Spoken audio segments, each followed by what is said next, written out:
আজকে একটি মাত্র ডিম দিয়ে কেক বানাবো। আর এই কেক বানাতে কোনো ইলেকট্রিক বিটার্স বা হ্যান্ড উইক্সের প্রয়োজন নেই, শুধুমাত্র ব্লেন্ডারের মেশিন হলেই হবে।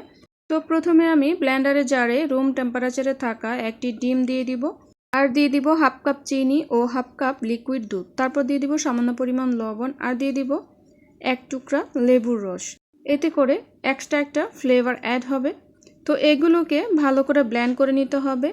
থেমে থেমে ব্লেন্ড করতে হবে, প্রায় 3 থেকে 5 মিনিটের মতো থেমে থেমে ব্লেন্ড করলে কিন্তু একটা ভালো কেকের ব্যাটার রেডি হয়ে যাবে।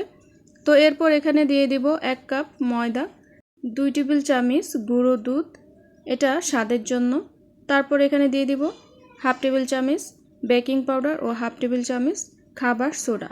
তো এগুলো ভালো করে চেলে নিতে হবে যেন কোনো লাম্পস না থাকে। তো এগুলো চেলে নেওয়ার পর আমি একটি স্প্যাচুলা দিয়ে এটাকে ভালোভাবে কেকের ব্যাটারের সাথে মিশিয়ে নিব। এটা কিন্তু একটু ধৈর্য সহকারে করতে হবে। তো দেখুন ভালো একটা স্মুথ পেস্ট করে নিয়েছি। এরপর এখানে আমি দিয়ে দিব ইয়েলো ফুড কালার, চাইলে আপনারা ভ্যানিলা এসেন্স দিতে পারেন। তো আমি এর উপর একটু লেমন গ্রাস দিয়ে নিয়েছি, চাইলে আপনারা এটা স্কিপও করতে পারেন। এতে করে লেমন লেমন একটা ফ্লেভার আসবে কেকের মধ্যে। তো এরপর যে পাত্রে আমি কেকটাকে বেক করব, আগে থেকে পাত্রটা আমি তেল ব্রাশ করে নিয়েছি। তো এর উপর একটা পেপার বিছিয়ে দিয়ে দিব কেকের ব্যাটারটা। এরপর হাতের সাহায্যে একটু ড্যাব ড্যাব করে দিতে হবে যেন কেকের ব্যাটারটা চারদিকে সমানভাবে বসে যায়। তো আগে থেকে প্রিহিট করে রাখা আমি একটা পাতিলে কেকের মলটা দিয়ে দিব। তো এটাকে আমি প্রায় 40 থেকে 45 মিনিট বেক করব। আর এই পর্যায়ে চুলার আঁচটা কিন্তু একেবারে মিডিয়াম টু লোতে রাখতে হবে। তো ফিরে আসছি প্রায় 45 মিনিট পর। এ পর্যায়ে দেখুন কেকটা ফুলে কিন্তু ডাবল হয়ে গিয়েছে। তো আমি একটা টুথপিক দিয়ে দেখছিলাম কেকটা পুরোপুরি হয়েছে কিনা।